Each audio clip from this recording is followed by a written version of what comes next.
Olá, tudo bem? Estamos de volta com a nossa série acerca dos ensinos de Jesus, especialmente sobre nossa relação com o dinheiro. Já temos falado sobre a importância de juntar tesouros no céu e estamos agora buscando entender como fazer isso. Como juntar tesouros no céu.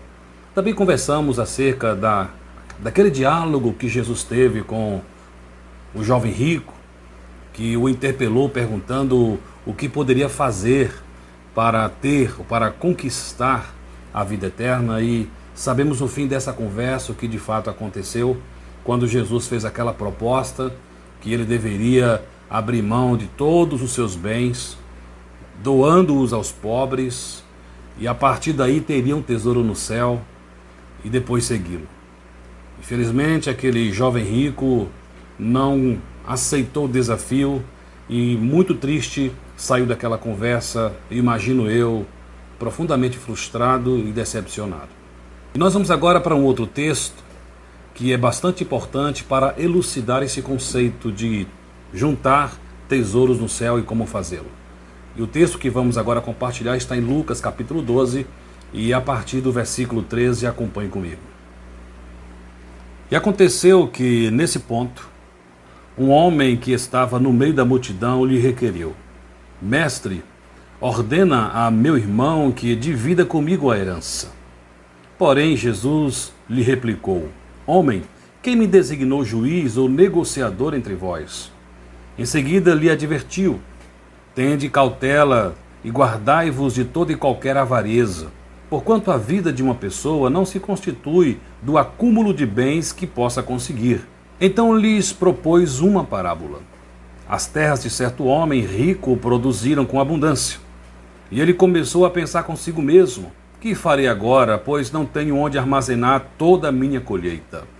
Então lhe veio à mente: já sei, derrubarei os meus celeiros e construirei outros ainda maiores, e ali guardarei toda a minha safra e todos os meus bens.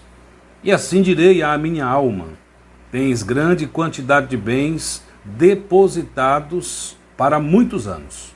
Agora tranquiliza-te, come, bebe e diverte-te.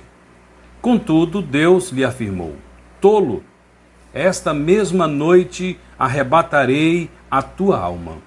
E todos os bens que tens entesourado, para quem ficarão? Isso também acontece com quem poupa riquezas para si mesmo, mas não é rico para com Deus. Esse texto é bastante interessante, porque Jesus aqui está expandindo esse conceito que nós estamos compartilhando, como juntar tesouros no céu. E em certo momento Jesus é interpelado por uma outra pessoa. Dessa vez não foi como aquele jovem rico que queria saber o que fazer para herdar a vida eterna, mas agora é alguém que tinha uma disputa de herança. Provavelmente o seu pai já havia morrido e ele estava se sentindo injustiçado ao fazer a partilha da herança que foi deixada. E essa pessoa, que é um homem, chega até Jesus no meio da multidão e lhe faz essa solicitação: Mestre, ordena meu irmão que divida comigo a herança. Isso revela em parte, queridos, que muitas vezes nós podemos estar buscando Jesus, mas pelos motivos errados, pelos motivos equivocados. E os motivos vão determinar ou nosso sucesso, ou nosso fracasso, ou nossa conquista, ou nossa frustração. Por isso que é importante estarmos avaliando as motivações que determinam nossas ações, para que não venhamos ter problemas em nosso relacionamento com Jesus. Nesse caso específico, essa pessoa queria que Jesus exercesse o papel de juiz ou de repartidor, alguém que pudesse mediar uma disputa de herança.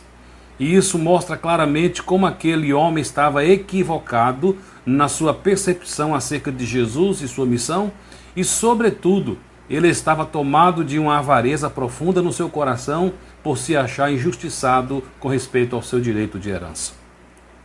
Quando Jesus simplesmente responde a ele, e respondeu aparentemente de maneira muito dura, muito incisiva: quem me constituiu, quem me designou juiz ou negociador entre vocês? Em outras palavras, Jesus está dizendo: eu não tenho nada a ver com isso. Isso não faz parte do meu foco, não é minha prioridade, não é meu objetivo. Eu não vim para resolver disputas de família. E isso Jesus deixa claro porque Jesus tinha um senso de missão e de propósito bastante definido e não permitiria que nada atrapalhasse a sua agenda. E isso é importante que compreendamos. Então Jesus começa a fazer uma advertência.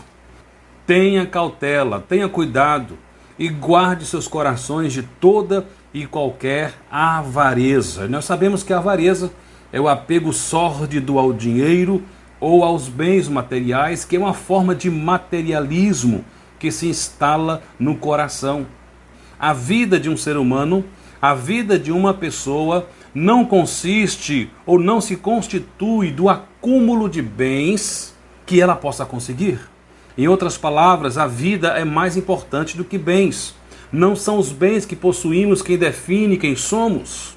A nossa identidade, a nossa pessoalidade é definida por Deus a partir do princípio criador do seu propósito e não pelo acúmulo de bens que nós possuímos. Quando a nossa vida passa a ser determinada pelos bens que nós temos, enfim, por tudo que esse mundo possa nos proporcionar, nós temos aí a coisificação da existência. Não é vida de verdade, mas um subproduto de um mundo materialista e totalmente mergulhado no pecado que deturpa, distorce a verdadeira essência do ser e do existir em Deus. E para explicar esse conceito, para explicar essa advertência, para abrir os olhos daquele homem e de todos que o ouviam, Jesus começa uma parábola.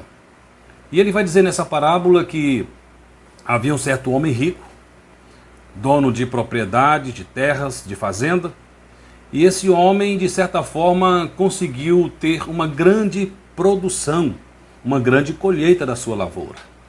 E aquilo o deixou um tanto preocupado porque ele não tinha armazéns, estruturas, depósitos suficientes para armazenar tanto alimento.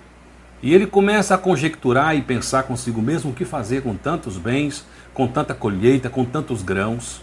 E aí, mergulhado naquela especulação, naqueles pensamentos, ele tem uma ideia. Eu vou construir outros celeiros ainda maiores e vou estocar, vou armazenar todo este alimento.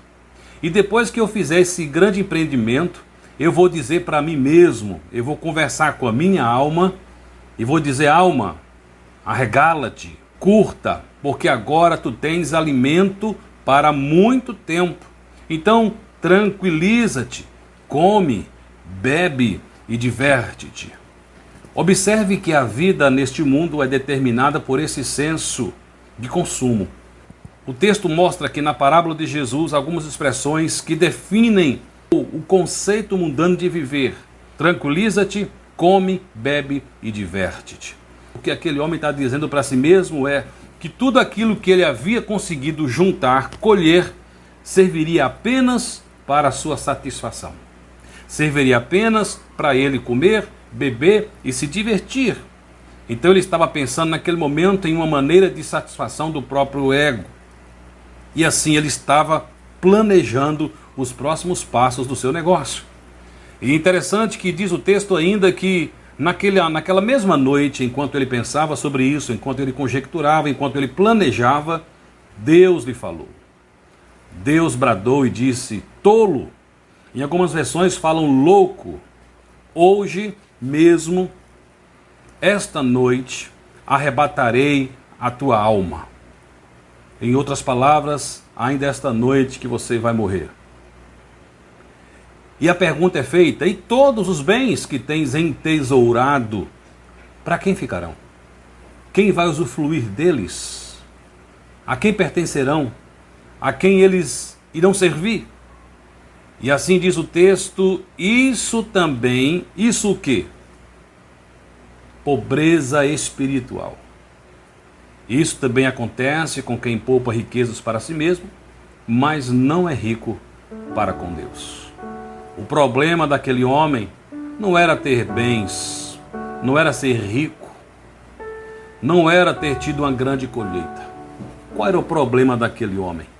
O egoísmo, a avareza, a ganância, que são sentimentos que Jesus condena veementemente nos evangelhos, quando ele nos convida a uma vida simples, abnegada e altruísta.